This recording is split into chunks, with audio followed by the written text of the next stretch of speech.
같이 보신 말씀은 골로새서 4장 5절에 있는 말씀 한 절입니다.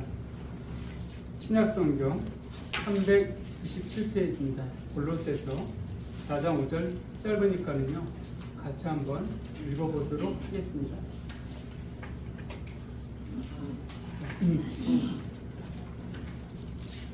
자, 같이 한번 읽겠습니다. 시작. 외인에게 대해서는 지혜로 행하여 세월을 아끼라. 고맙습니다. 이 본문을 가지고 기회를 살아라는 제목의 말씀을 나누려고 합니다.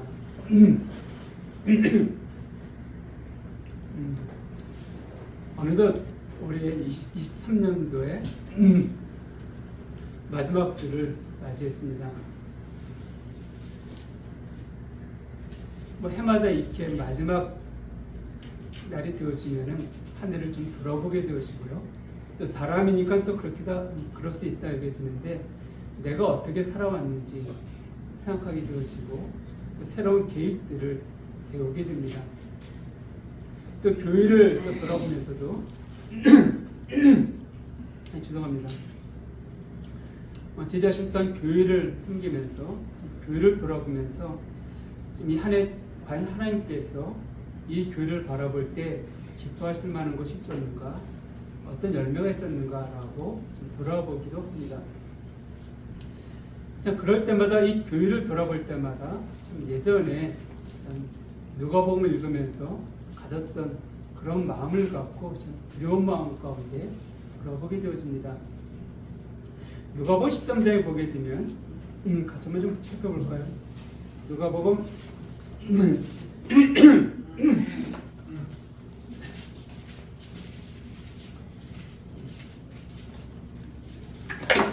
13장 6절 이하에 보면은 제가 몇 절 읽어드리겠습니다. 이 사람이 이에 비유로 말씀하시되 한 사람이 포도원에 무화과 나무를 심은 것이 있더니 와서 그 열매를 보았으나 얻지 못한지라. 포도원 지기에게 이르되 내가 3년을 와서 이 무화과 나무에서 열매를 구하되 얻지 못하니 찍어버리라. 어찌 땅만 버리게 하겠느냐. 대답하여 이르되 주인이여 금년에도 그대로 두소서. 내가 두릅하고 거름을 줄이니 이후에 만일 열매가 열면 좋거니와 그렇지 않으면 찍어 버리소서 하였다 하시니라. 하나님께서 우리 가운데 기대하신 것이 있다라면 열매일 것입니다. 이 교회 가운데 기대하시는 것도 이 열매를 기대하신다라고 여깁니다. 요한복음 15장을 보게 되어지면 하나님께서 열매를 통하여서 영광을 얻기 원하시는 주님의 마음이 표현되어 있습니다. 15장 8절을 보게 되어지면 너희가 열매를 많이 맺으면 내 아버지께서 영광을 받으실 것이요. 우리가 왜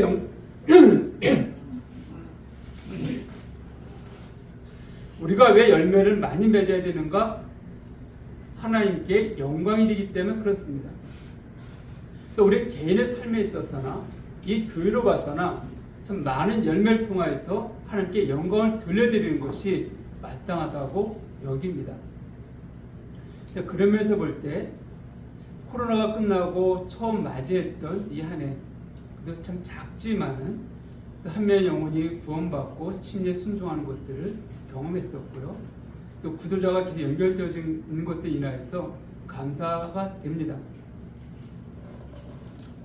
그럼에도 불구하고 좀 이 교회 가운데에서 더 많은 열매를 원하시고 우리 개의 삶 가운데 더 많은 열매를 원하시는 하나님의 어떠하심을 우리가 생각할 때 과연 우리가 지금 맺혀진 이 열매가 풍성한 것인가? 하나님 보시기에 흡족한 것인가에 대해서 의문을 갖게 됩니다.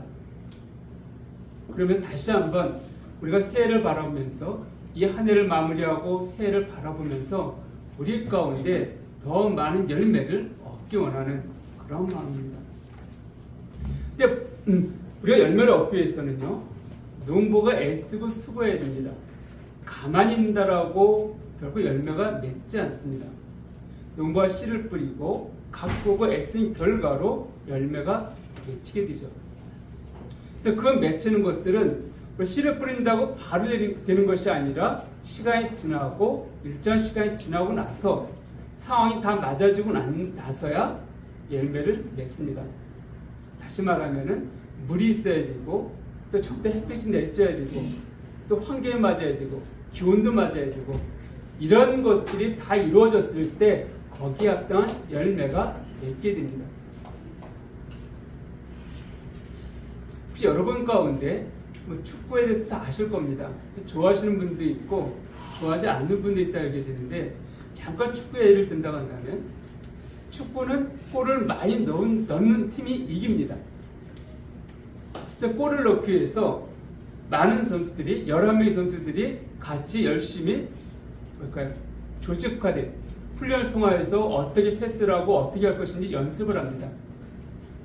그래서 그것을 연습을 통해서 골을 넣으려고 할 때 그것을 방해하는 상대방 수비수들이죠. 방해하는 사람들이 있습니다.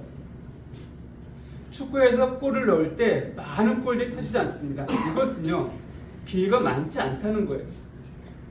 우리가 축구를 보신 분들 아시겠지만은 그 축구에 골을 넣기 위해서는 많은 기회들이 주어지지 않습니다. 몇 번의 기회가 없습니다.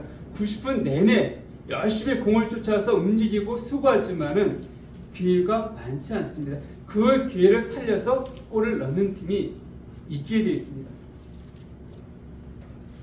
그래서 우리가 열매를 많이 맺기 위해서 우리가 열매를 많이 맺기 위해서 우리의 주어진 그런 기회들이 있습니다. 무한한 시간들이 아니라는 것이에요.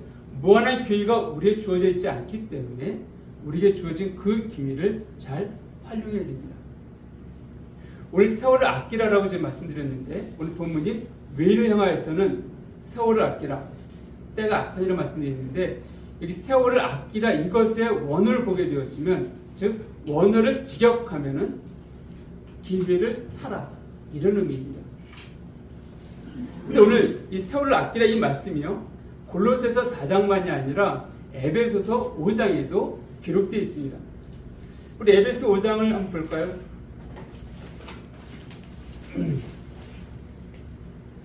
에베소 5장 16절에도 똑같은 말씀이 기록되어 있습니다. 여기에 보게 되면 세월을 아끼라 때가 악하니 이렇게 되어 있습니다. 자, 골로새서 4장 5절과 에베소 5장 16절이 똑같은 말씀이 있습니다. 세월을 아끼라 때가 악하니라. 그런데요, 골로새서에서는 그 앞에 한 단어가 더 첨가되어 있습니다. 외를 향하여서는. 이걸 통하여서 우리가 열매를 맺을 때 이 에베소서에서 나온 이 내용들을 쭉 보게 되었지만 에베소 5장 1절서부터 특별히 그 끝에까지 21절까지 내용을 보게 되었지만 우리의 삶 가운데 성장의 열매를 언급한 것을 보게 됩니다. 교회 내년 목표가 성장인데 우리가 어떻게 성장해서 우리가 삶 가운데 많은 열매를 맺히게 되어질 것. 또 우리 삶 가운데 그런 열매들이 맺히게 되어지면은 어떻게 된다고요? 19절에 에베소 5장 19절이죠. 시와 찬송과 신령한 노래들로 서로 화답하게 되어지고 우리의 마음을 주께 노래하고 찬송하며 범사에 우리 주 예수 그리스도 이름을 함께 감사하는 그런 삶들이 되어진다라고 에베소 말하고 있습니다. 그러니까 우리의 성장을 위해서도 우리 기회를 사야 됩니다. 활용해야 된다는 것이에요. 가만히 내가 예수 믿는다고 가만히 있으면은 성장이 이루어지는가? 결코 그렇지 않습니다. 우리의 주어진 기회를 활용할 때 우리가 함께 예배드리고 말씀을 듣고 성경 공부하고 암송 이런 모든 기회들을 잘 활용할 때 그 사용할 때 우리의 진정 성장들이 있다라고 성경은 말하고 있습니다. 근데 오늘 내용은요 본문을 에베소서가 아니라 골로새서로 삼았습니다. 다시 한번 말씀드리지만 골로새서 4장 5절을 보게 되었지만 외일에 대해서는 즉 믿는 자들이 아니라 믿지 않는 자들 대하여서 우리로 하여금 기회를 사라고 말하고 있습니다. 그럼 그들 향하여서 기회를 살 수 있는 것이 무엇인가? 4장 3절을 보게 되었지만 또한 우리를 위하여 기도하되 하나님이 전설문을 우리에게 열어주사 그리스도의 비밀을 말하게 하시기를 구하라. 내 일 때문에 매임을 당하였다라고 말하고 있습니다. 다시 말해서 이 5절에 있는 말씀은 외인에게 기회를 살아 외인에게 복음 전할 수 있는 그런 시간, 그런 기회를 활용하라고 말씀하는 것입니다. 그래서 우리에게 주어진 이 기회, 이걸 통하여서 믿지 않는 자들에게 복음을 전해야 됩니다. 전해야 될 것을 성경은 말하고 있습니다. 자, 그럼 이 기회를 살아, 즉 제가 이 축구회를 들면서 기회가 무한정에 있다라고 말씀드리진 않았습니다. 축구에게 다시 한번 좀 더 말씀드리면 그 골을 넣을 때요, 골을 잘 넣는 사람이 있습니다. 보통 골게터 이렇게 표현하고 있는데, 보통 포워드라는 이 직책에서 골을 게터라 표현하고 있는데, 아주 특출나게 잘 넣는 사람이 있어요. 이런 사람이 있는 팀들은 굉장히 강팀입니다. 우리가 이 복음을 전할 때에도요, 특출나게 잘 전하시는 분들이 있습니다. 보통 우리 전도의 은사가 있다라고 표현하는데, 즉 그런 분들이 있을 때 좀 많은 사람들에게 복음이 증거되어지고 또 많은 사람들을 얻게 되어집니다.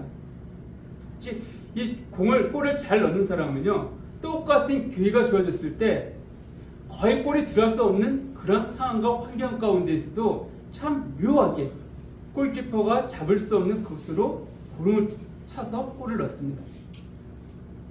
전도의 은사는 참 똑같아요.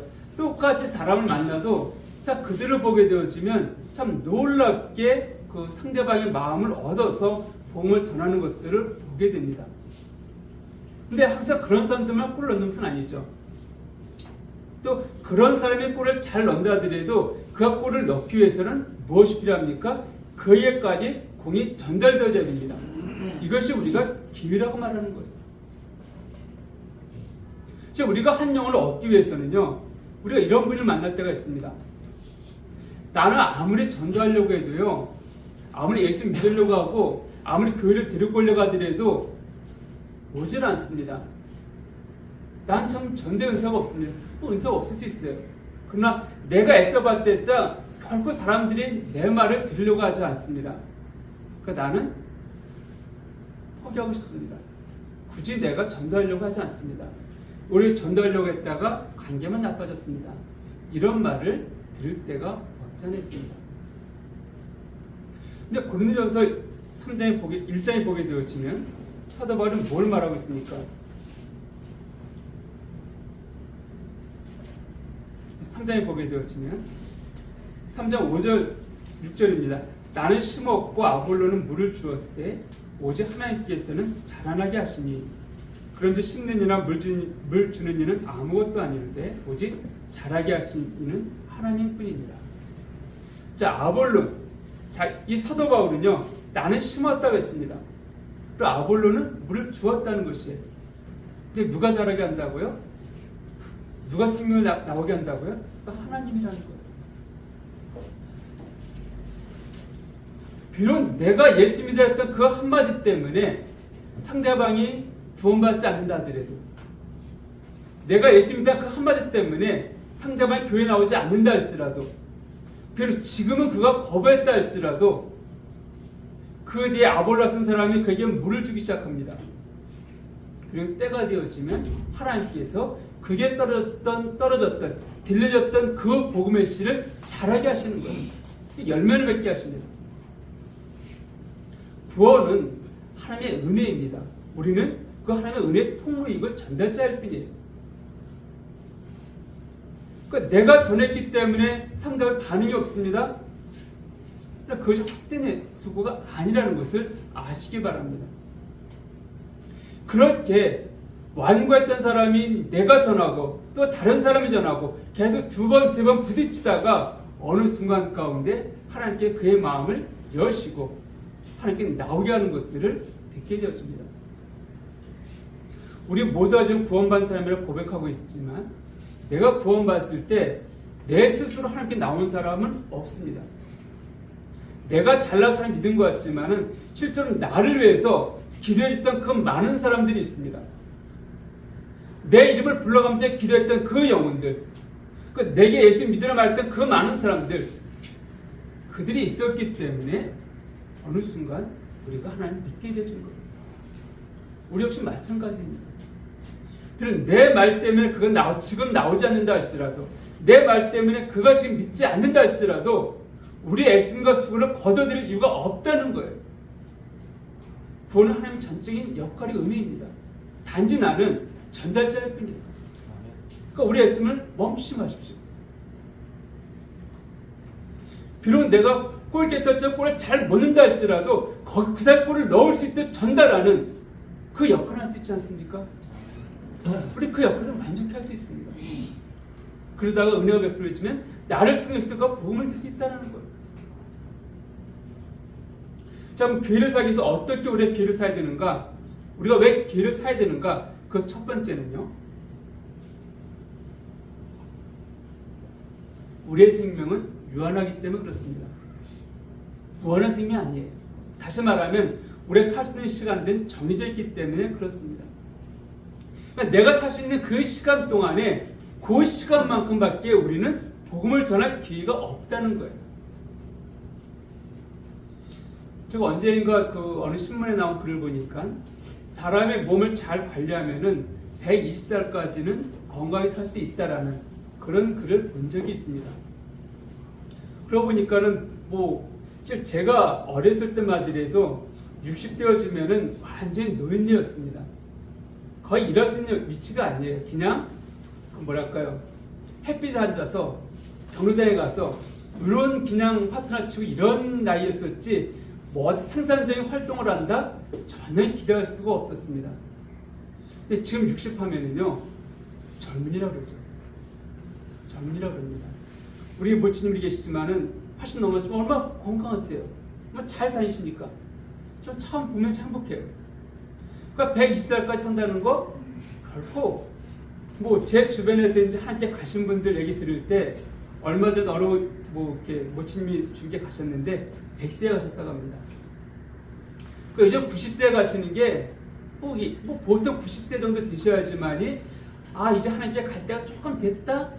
이게 되어진 시대에 들었습니다. 그렇지만요, 그런 시대라 할지라도 우리가 지금 함께 예배드리고 함께 말씀을 듣고 있지만 다음 주에 우리가 모였을 때 우리 가운데 어떤 분은 하나님 앞에서 직접 예배를 드릴 분도 있을 수 있습니다. 왜요? 하나님 부르시면은 우린 갈 수밖에 없는 그런 인생입니다. 생명의 주관자이신 하나님, 내가 내 생명의 주관자가 아니라 하나님께서 우리 인생의 주관자이시고 우리 생명의 주관자이기 때문에 하나님께서 오늘이라도 나를 부르시면은 갈 수밖에 없는 게 우리 인생이에요. 그러니까 우리 지금 함께 예배드리고 있지만은 다음 주에는 우리 가운데 어떤 형제나 자매님은 하나님 앞에 직접 친히 그 얼굴을 뵙고 예배드릴 자가 있을 수도 있다는 겁니다. 이것이 인간의 모습 한계예요. 또 여러분 가운데 장례식장에 가신 분들이 아마 있을 겁니다. 장례식장에 가게 되었지만 요새는 보통 그 웬만장처럼 사진을 갖고 이렇게 쫙 붙여놓죠. 근데 그 사진과 그분의 나이를 보게 되어지면 대개는 나이가 많으신 분들이지만 때로는 20대, 30대 모습들도 볼 수가 있습니다.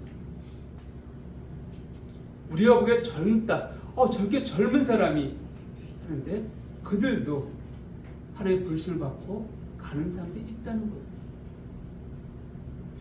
즉 우리가 내일도 내가 살아있다는 보장은 아무도 할 수가 없습니다.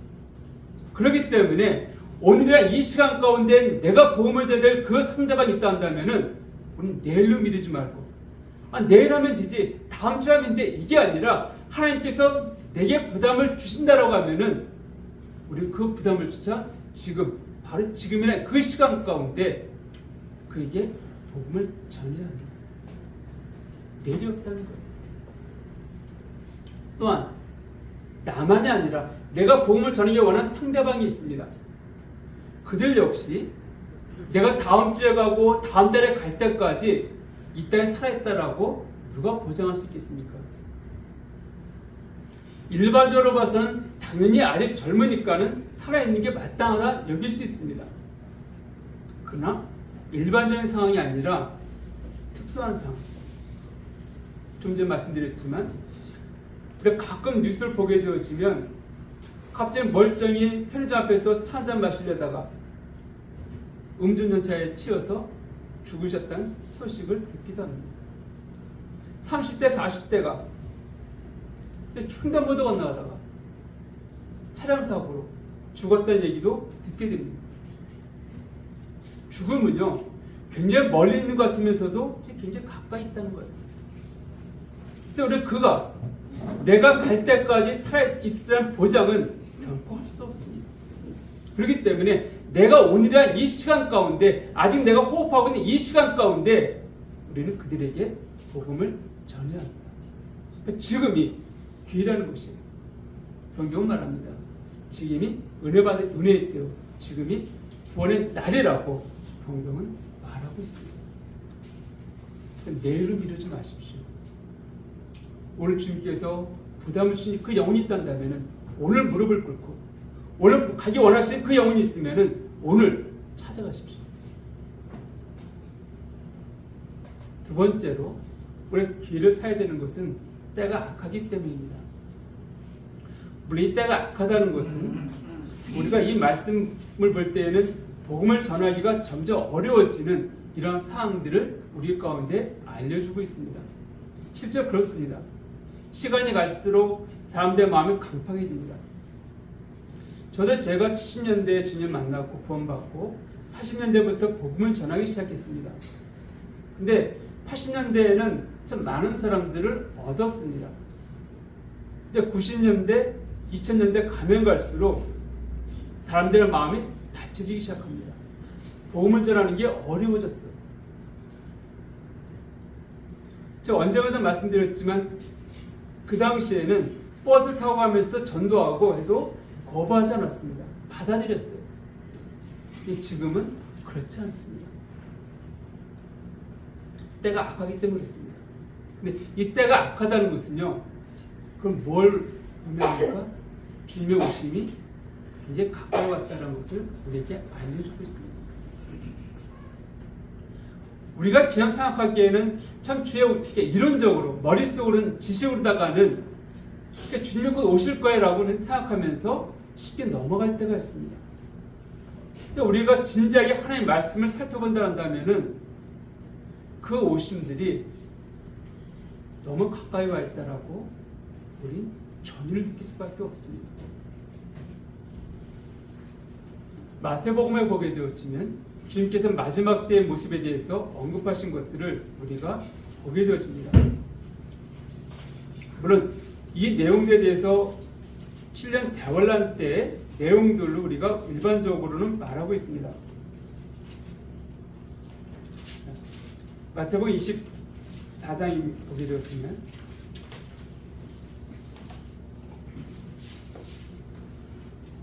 24장 4절 3절 이하에 보게 되었으면 또 주의 임하심과 세상 끝에는 무슨 징조가 있사오리이까 예수께서 대답하여 이르시되 너희가 사람의 미혹을 받지 않도록 주의하라 하면서 날려가 날릴 숨을 듣겠으며 민족이 민족을 나라가 나를 대적하여 일어나겠고 곳곳에 기근과 지진이 있으리니 이 모든 것은 재난의 시작이다.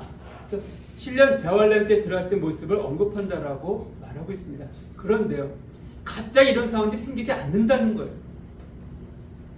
어제까지 맑은 날씨가 갑자기 오늘 비가 오는 것이 아니라 분명히 그 비가 오기 전에 징조들이 있습니다.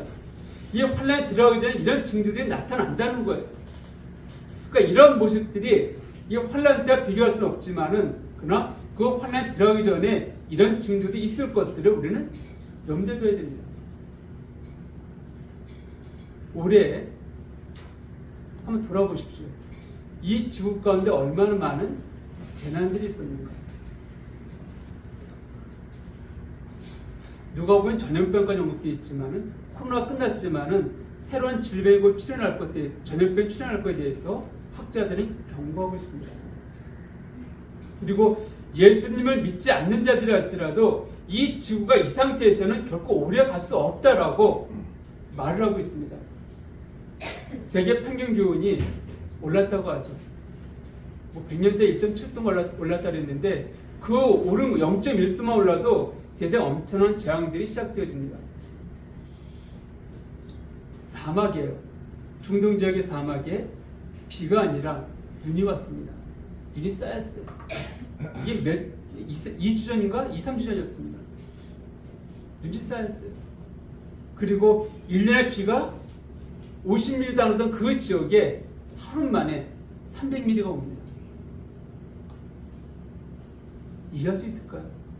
캐나다 그 지역은 비가 오지 않았기 때문에 산림에 산에 불이 났는데 끌 수가 없는 6개월 동안 산 계속 타들어갔습니다.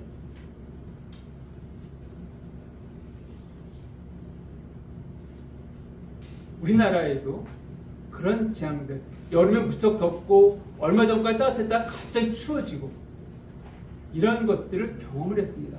우박이 내려도요, 지금은 어린 주먹만 우박들이 떨어집니다.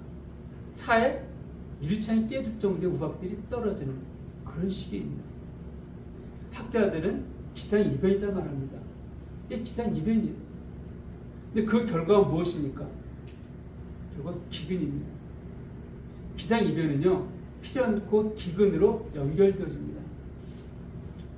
올해 많은 사람들이 점점 더, 제가 자료를 좀 살펴보았지만 사실 음식을 먹지, 영양가, 그러니까 하루에 필요한 영양소가 있습니다. 1400칼로리 이전 칼로리가 있는데 그 칼로리를 충족하지 못하는 사람들이요, 전 세계 사람들 가운데 3분의 1이 일 평균 칼로리를 충족하지 못한다고 합니다.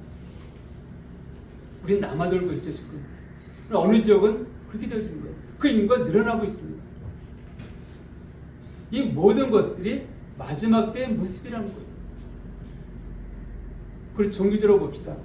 다른 것 떠나서요. 물론 저 카톨릭을 이단이라 말하고 있지만 여러분 관심 있었던 분들은 아마 교황이 교황청에서 발표했지만 교황이 승인하에 동성애자들이 동성 부부들이 신부, 사제에 와서 축복을 기도를 요청하면은 거절하지 말고 축복해 주십시오. 라는 그 교황청 훈령을 내렸습니다. 그래서 한 말이 있죠. 이것이 결코 동성 결혼을 허락하는 것은 아니다. 라고 말을 했습니다. 근데 이것은요, 말장난입니다. 무슨 말인지 아십니까? 동성애자들이 죄다. 동성애는 분명히 죄다라고, 그래서 우리 동성결혼을 인정할 수 없다. 라고 말한다고 한다면은, 아니, 동성 부부들이 와서 우리 축복해 주십시오라고 말하면 당연히 거절해야죠.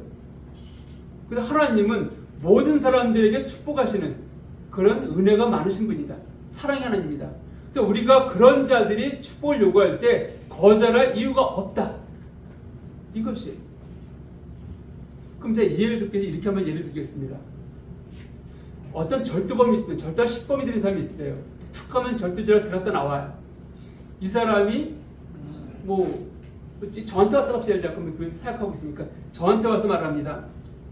목회자님, 제가 절도 10범입니다. 도둑질만 하면은 자꾸만 걸려요, 제가. 그러니까 저를 좀 기도해 주십시오. 제가 도둑질해도 걸리지 않도록. 자, 이렇게 요청했을 때 제가 하나님 이 사람 도둑질할 때마다 참 걸려서 교도소 들었다 나오는데 앞으로는 걸리지 않게끔 축복해 주십시오라고 기도할 수 있을까요? 그 기도가 합당한 기도일까요? 아마 누구도 제가 그렇게 했다는다면 아마 다 저를 잘못했다라고 비난할 것입니다. 그렇잖아요. 그 사람이 내가 정말 정가 10범입니다. 그럼 더 이상 죄를 짓고 싶지 않습니다. 그러니까 내가 죄를 짓지 않도록 기도해 주십시오. 이렇다 한다면 당연히 기도해 줘야 되겠죠. 그런데 나는 계속 절도질을 할 터인데 걸리지 않도록 기도해 주십시오. 그걸 기도해 줄 수 있나요? 그거예요. 동성애가 죄이지만은 그들이 축복을 원한다고 한다면 축복해 줘라. 뭘 축복해 줄까요? 뭘 축복해 줄까요? 그들에 대해서. 동성부부들이 너희가 이혼하지 않고 평생 잘 행복하게 잘 살 수 있도록 그렇게 기도해 줄까요? 이처럼 하나님께서 금하시는, 성경에서 우리 금하고 있는 그런 일들이 우리 근처에, 이제 국가에서 유일한 동성 합법을 시켰죠. 그런데 합법화된 나라들이 유럽도 그렇고 많이 있습니다. 근데 그것이 종교 안에서도 들어와 있고 바로 우리 옆에 와 있는 것들을 보게 됩니다. 이런 상황 가운데 지금의 소돔과 고모라보다 이 시대가 더 거룩하고 더 깨끗하다 할 수 있을까요? 별로 그렇지 않습니다. 하나님이 오늘 이런 시대 가운데 오늘 오신다 해도 정말 이상하지 않은 그런 시대 가운데 우리 살고 있습니다. 그렇기에 우리 힘써서 내 주변 사람들, 복음이 필요한 사람들 가운데 이 복음을 전해야 됩니다. 세 번째는요, 내게 주어진 환경, 이 환경을 통하여서 우리는 복음을 전해야 됩니다. 내가 있는 그곳, 내가 있는 그 직장, 또 내가 만난 그 사람들, 그들은 바로 내가 복음을 전할 그 대상들이에요. 우리 내가 있고 내가 만나는 그 사람들, 그가 접촉할 수 있는 그런 귀를 통하여서 우리는 복음을 전해야 합니다. 참 예전에 인도교회 지금 장로로 있고 대전 대덕교회 장로로 계시는 그 두 형님들이 예전에 아르바이트를 하신 적이 있습니다. 모 병원에서 아르바이트 하셨는데 그때 그분들이 뭘 하셨냐면은 신발을 닦으셨어요. 청년 때이죠. 신발 다 닦고서요. 그분이 이제 크리스마스 때 갖다 주면서요. 그 신발에 전도지를 넣어서 갖다 줬습니다. 전도지죠. 일반인은 생각할 수가 없죠. 근데 그때 그 일을 했습니다. 그러다 보니까는 몇몇 사람들이 전도지를 읽고 이런 사람들이 전도지를 낮추네? 그냥 그들이 닦는 사람들이 보통 의사이고 간호사이고 근데 그 당시 그 병 레벨에 있는 사람들이잖아요. 근데 그들이 누구이지? 만나게 되었지고 하면서 그 병원 안에 크리스찬 모임, 기도 모임이 생겨나고 그걸 통해서 많은 사람들이 그들이 섬기는 교회로 연결되어진 그런 일들이 있었습니다. 뭐 지금 그들이 이제 각 모임에 지금 장로로서 지금 잘 섬기고 있지만 우리 이런 것들 좀 내 환경 보게 되어지면 내가 복음 전하기 뭔가 좀 내가 좀 위축될 수 있는 그런 환경에 처할 수 있을 수도 있습니다. 내가 내 상사의 복음을 전한다? 에이 이럴 수도 있어요. 그런데요. 열왕기하 5장 보면은 우리 참 놀라운 교훈들을 받게 되어집니다. 열왕기하 5장에 보면은 나아만 장군이라는 사람이 언급되어 있습니다. 아마 여러분 나아만 장군은 잘 아실 거예요. 문둥병에 걸렸다가 고침을 받은 사람입니다. 근데 이 나아만 장군에게 이 엘리사 소개해준 사람이 누구입니까? 성경은 이름이 없이 한 소녀로 나옵니다. 그 소녀가 어떤 소녀입니까? 이스라엘에 살고 있던 소녀였어요. 소녀하면은 우리 보통 어린 소녀를 말하는데 이 당시에 성경 말하는 소녀는요 결혼하기 전에 그 위치에 있는 그런 여자들을 말합니다. 그러니까 20살 안팎이 되어졌을 거예요. 이 정도면은 참 집에서도 어쨌든 간에 사랑받고 막 이런 여자였을 겁니다. 여인이었을 겁니다. 근데 이 여인이 그만 나아만 장군, 아람 군대가 이스라엘 침략해 와서 포로를 잡아갈 때 포로 잡혀왔습니다. 그러니까 지금은 나아만 장군의 집에 종을 있는 거예요.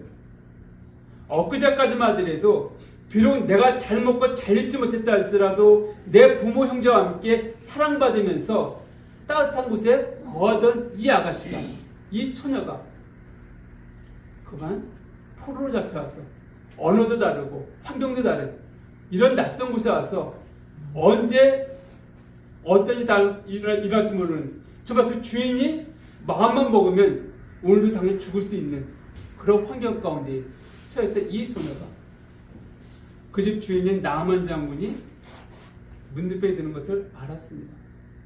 그때 어떻게 했습니까? 그가 섬기고 있는 여주인에게 내 나라에 엘리사 선지자가 있는데 그분한테 가면은 고침받을 수 있다. 한번 생각해 보십시오.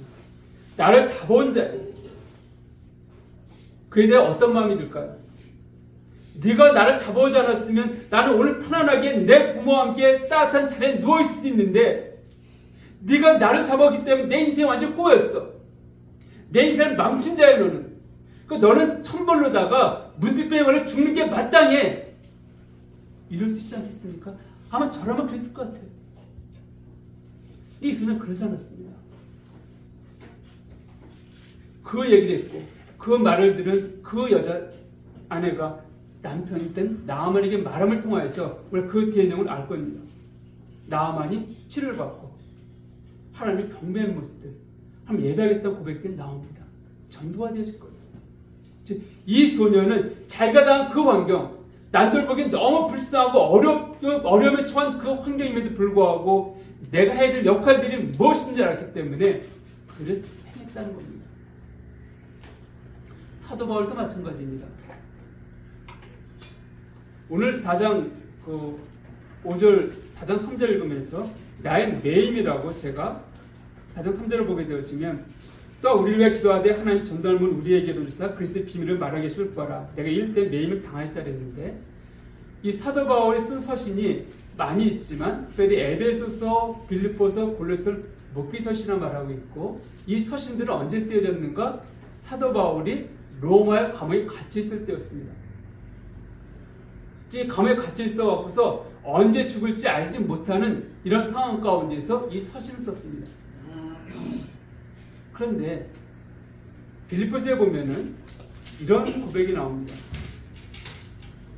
빌립보 1장 12절 이하에 보게 되어지면 형제들아 내가 당한 일이 도리어 복음 전파의 진전이 된 줄을 너희가 알기를 원하노라. 이러므로 나의 매임이 그리스도 안에서 모든 시대안과 그 밖의 모든 사람에게 나타났으니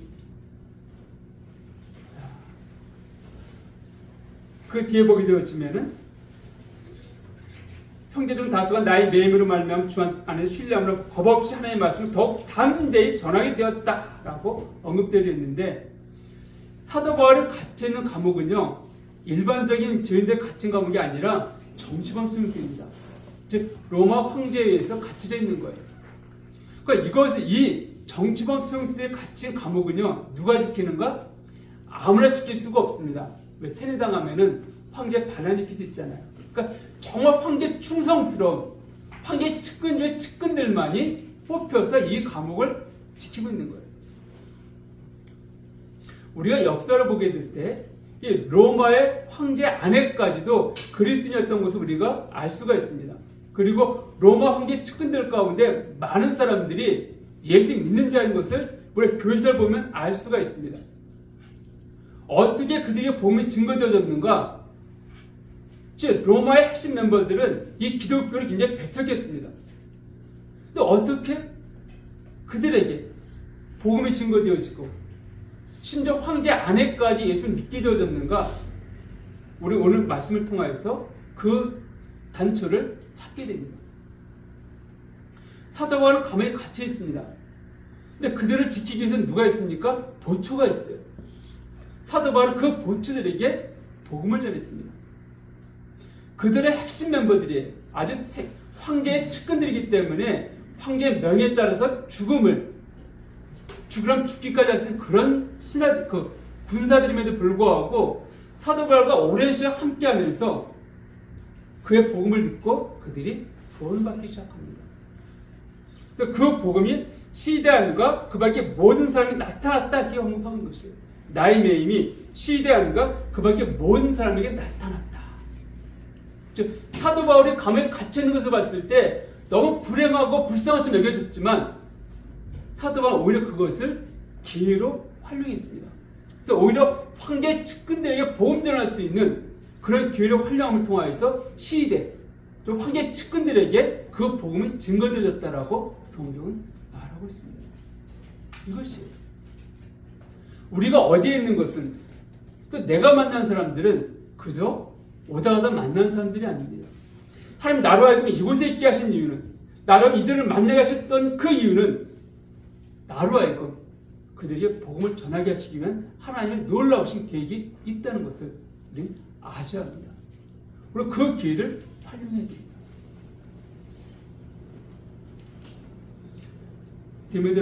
디모데전서 2장 4절을 보게 되면 하나님은 모든 사람이 구원을 받으며 구원받기 원하신다라고 말씀하고 있습니다. 예, 하나님은 모든 사람이 구원받기 원하십니다. 결론적으로 한 가지 예언을 드리고 말씀을 마치겠습니다. 미국에서 실제 있었던 일입니다. 어느 전도자가 매일같이 동네 다니면서 문을 두들기고 전도지를 줬습니다. 물론 이게 최근이 아니라 우리가 20세기 1900년도 초반에 초중반에 있던 일이었습니다. 전도지를 나눠줬습니다. 그러니까 이 사람은 그 지역에서 알아진 사람이에요. 매일같이 그 일하고 있으니까요. 근데 어느 날 어느 집에 가서 축축하게 비가 오는 날이었습니다. 늦은 밤이었는데 또가 전도지를 주려고 물 두들겼습니다. 근데 안 나오더래요. 또 두들겼습니다. 초인지가 어떤 시절이니까요. 3번 두들겨도 안 나오니까 오늘은 없나 보다 이 사람이. 그래서 돌아서려고 하는데 이 마음 가운데 계속 두들겨라는 마음이 들리더라는 거예요. 그래서 또 그런 마음이 주니까 다시 한번 두들겼답니다. 4번 두들기고 5번째 두들기려고 하는데 문이 열리더라는 거예요. 한 남자가 한 30대 넘은 남자가 나오더라는 겁니다. 그 전도를 주면서 예수 믿으세요. 천국 가세요. 라고 하고 돌아왔다고 합니다. 근데 그 다음날 이 전도자에게 연락이 왔습니다. 어젯밤 줬던 그 집에 그 사람이 좀 자기 집을 와주셨으면 좋겠습니다. 근데 전도자가 무슨 일이 있는가 해서 갔더니 그 사람이, 그 청년이 이 전도자를 데리고 한 방을 열어주더라는 거예요. 근데 그 방에 보았더니 밧줄에 걸려 있어갖고 자살하기 직전에 밧줄에 걸려져 있다고 합니다. 그 말하기를 실은 어제 제가 자살을 결심했습니다. 그래서 막 목을 이렇게 거는데 두둥이더라는 거예요. 그래서 저 소리가 그치면 내가 해야겠다 하고 있는데 계속 두둥이더라는 거예요. 그래서 도대체 누구인지 얼굴 한번 봐야 되겠다. 왜 두둥인지 그 듣고 내가 죽어야 되겠다 라고 해서 문을 열었다는 겁니다. 그때 전도자 한장 주고 가길래 뭐 별거 아니라고 전도자 받고 가면서 읽었는데 거기에서 자기가 주님을 만났습니다. 네, 구원을 받았습니다. 아마 당신이 어저께 날 찾아오지 않았으면 나는 이 세상이 아니었을 것이고 하면 심판대 앞에서 나는 영원한 멸망 가운데 갔을 겁니다. 너무 고맙기 때문에 그것을 알려주려고 불렀습니다. 여러분, 우린 누가 그런 마음인지 알지 못해요. 다만 우리는 복음을 전할 책임만 맡은 자들입니다. 우리가 그렇게 순종할 때 하는 그런 놀라운 일들을 바로 우리를 통해서 행하실 겁니다. 아무쪼록 우리의 주어진 그 기회를 활용할 수 있는, 그래서 많은 열매들로 내년 더 많이 하나님께 감사할 수 있는 그런 한 해가 되기를 소원합니다. 기도하겠습니다. 아버지 하나님, 오늘 길을 살아가는 이 말씀을 통하여서 영혼을 향한 우리의 마음들, 하나님의 마음들을 알게 하신 것 감사드립니다. 영혼을 향한 그 간절한 주의 마음들을 우리가 잊지 않고 우리의 주어진 그 기회, 우리가 호흡하는 이 시간들을 활용해서 또 내가 만난 그 사람들 가운데 담대하게 주의 복음을 증거할 수 있는 그런 믿음의 사람들로 또 그런 전도자로 세워 주시옵기를